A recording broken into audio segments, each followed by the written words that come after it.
जी सुनिए, राहुल का टिफिन दे आइए उसके ऑफिस में।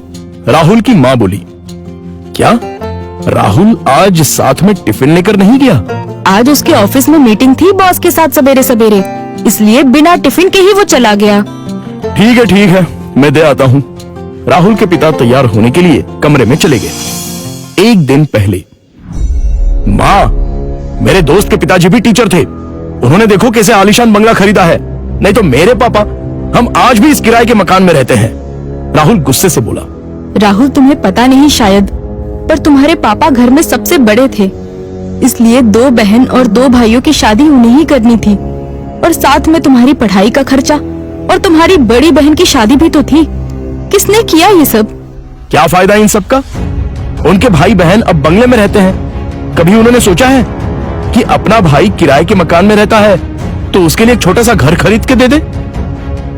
ये सुनकर माँ की आंखों में आंसू आ गए। उन्हें समझ नहीं आ रहा था कि जन्म दिया बेटा अपने बाप के बारे में ऐसी बातें कर रहा है। फिर माँ बोली, तुम्हारे पिता ने अपना कर्तव्य निभाया, अपने भाई बहनों से कभी किसी चीज की उम्मीद नहीं की। राहुल पागलों जैसा बोल रहा था। अच्छा वो ठीक है, पर पिताजी लड़कों की ट्यूशन लेते थे। उनसे अगर फीस लेते तो आज पिताजी पैसों की गद्दी पर सोते। आजकल के क्लास वाले देखो कैसे इंपोर्टेड गाड़ियों में घूमते हैं। लेकिन तुम्हारे पिता के कुछ उसूल थे, ज्ञान बांटने के, पैसे नहीं लेने के, इसलिए तो उन्हें ढेर सारे पुरस्कार भी मिले। पता भी है तुम्हें? ये सुनते ही राहुल जोर से चिल्लाया, क्या फायदा इन पुरस्कारों का? क्या उनसे हमारा मकान बनेगा?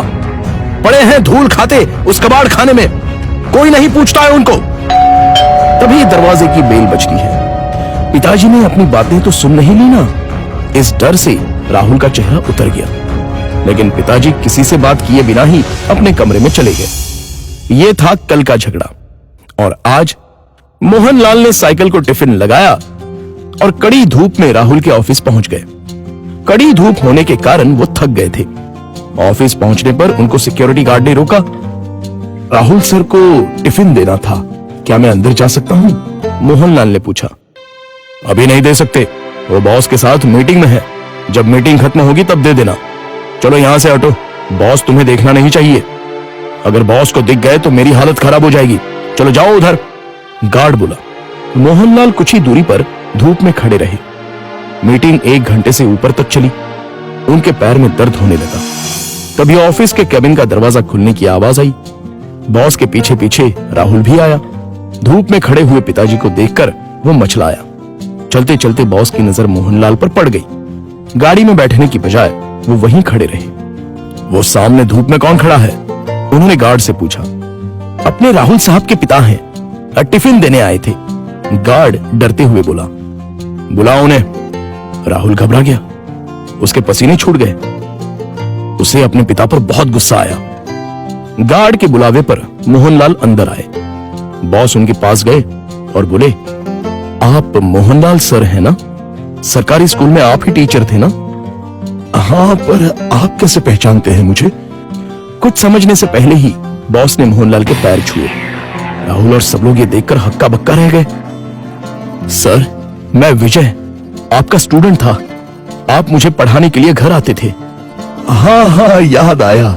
बाप रे, तुम तो बहुत ही बड़े हो गए हो। विजय मुस्कुराया और बोला, सर आप यहाँ धूप में क्या कर रहे हैं? चलिए अंदर बैठते हैं, बहुत सारी बातें करनी है आपसे। सिक्योरिटी, तुमने इन्हें अंदर क्यों नहीं बिठाया? सिक्योरिटी ने शर्म के मारे गर्दन नीचे कर दी और बोला, सॉरी सर, गलती हो गई। इस पर मोहनलाल बोले, इसमें इसकी कोई गलती नहीं है, आपको डिस्टर्ब ना हो इसलिए मैं ही बाहर खड़ा हुआ था। ओके। विजय ने मोहनलाल का हाथ थामा और उनको अपने कैबिन ले गया। बैठिए सर, अपने कुर्सी की तरफ उंगली करते हुए विजय बोला। नहीं, ये कुर्सी तो तुम्हारी है। मोहनलाल हिचकिचाहट से बोले, सर आपकी वजह से ही तो ये कुर्सी मुझे मिली है, इसलिए इस पर सबसे पहले आपका हक बनता है।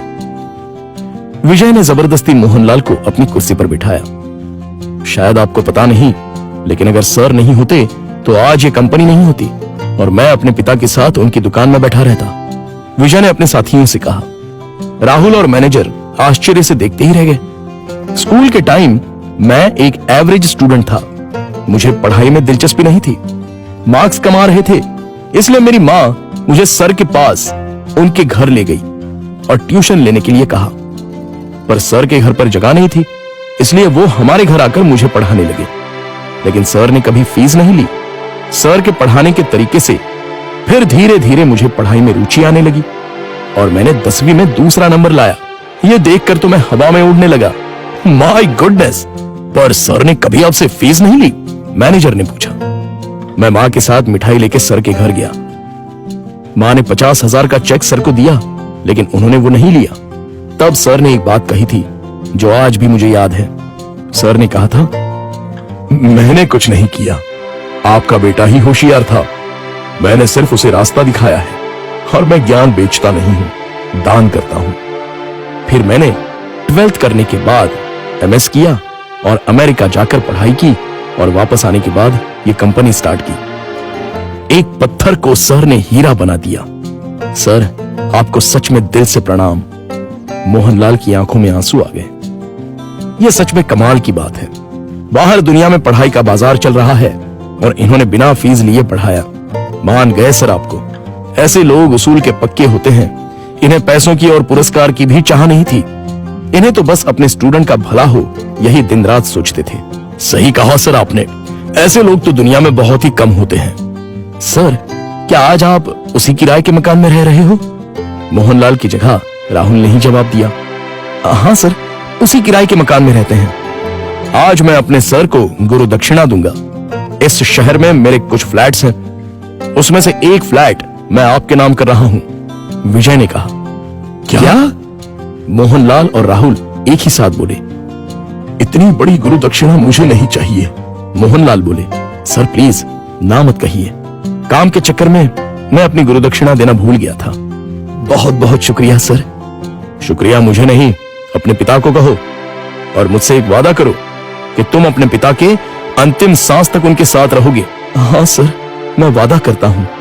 राहुल इमोशनल हो गया और उसकी आंखों से आंसू आ गए। तो दोस्तों, आपसे गुजारिश है कि कभी भी अपने पिता से यह मत पूछिए कि उन्होंने आपके लिए क्या किया और क्या कमाया है।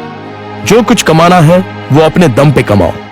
उन्होंने हमें जो पढ़ाई और संस्कार दिए हैं वही आपको कमाने में मदद करेंगे। धन्यवाद।